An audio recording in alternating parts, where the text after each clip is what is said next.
There's a reason why if you want to charge for consultations, you have to go through training. I like this guy a lot, but I don't 100% agree with everything said here because nobody taught me how to charge for consultations. If you're good enough at what you do, you're going to be so busy that you're going to have to charge for consultations or else you're going to go insane.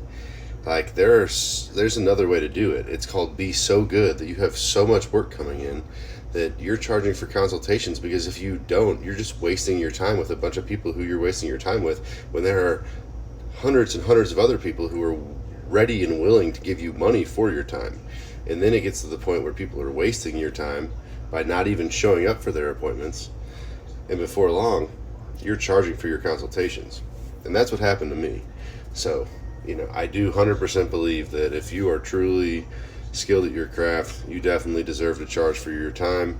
And even if it's just a consultation or a proposal or estimate meeting, um, you do need to be compensated. I mean, it's only fair.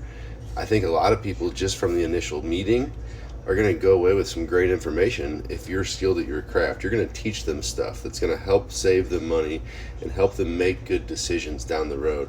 Making good decisions is what saves people money. So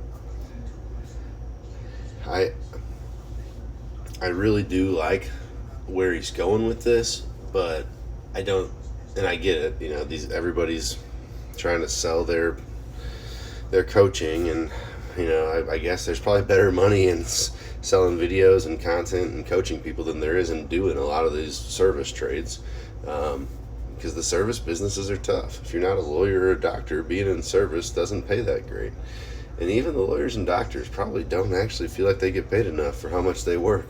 So um, I think the way that the system is set up, we all feel like we struggle, um, but at least get paid for the work that you do.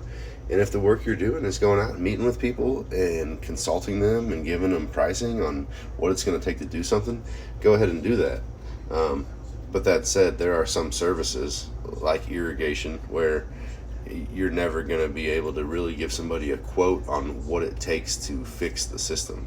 Um, you could think you know what it's going to take, and then you start digging and you find something that wasn't expected. And unless the entire system is exposed, and even if you're installing it from new, because you don't know the soil conditions underground, you don't know if there's bedrock or boulders or buried trash, or maybe it's nice, easy, screened soil. You have no clue. And that's why some businesses charge hourly and others don't. And in my business specifically, we have services we charge hourly for and other services that we bid. So it really just depends what makes the most sense for you in your area.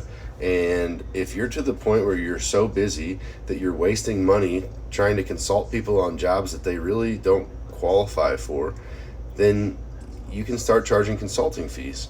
And especially if you're doing work like sketches, designs, that kind of stuff, where you're putting a lot of time into it, then you can definitely charge a fee. And I think people understand that. And a lot of times I have customers who will pay me for the fee 2 or 3 times for follow-ups. It's the same as just, like if you go to an architect or a designer and they redesign something for you, they're going to charge you the additional hours that they put into that. As a landscaper, you should really be able to do the same thing. Like, why are we giving away our time for free? If you're skilled at what you do, I get it. A lot of you guys are new, and the new guys probably don't need to be charging for their time. You're learning just as much as the customer doesn't know, neither do you. But once you've been in this business for 10, 12, 15 years, and you've been doing it as a business owner, and you've been actually focused and learning and paying attention and growing, then you should be able to charge for your time. Now, if you've just been going through the motions, maybe not. Everybody's different, right? But a lot of guys probably need to be charging for their consultations, and I think at the end of the day they're going to find that they do a lot less work and make a lot more money that way and have happier customers. It's like a win-win-win all the way around. Anyways, hope that helps everybody.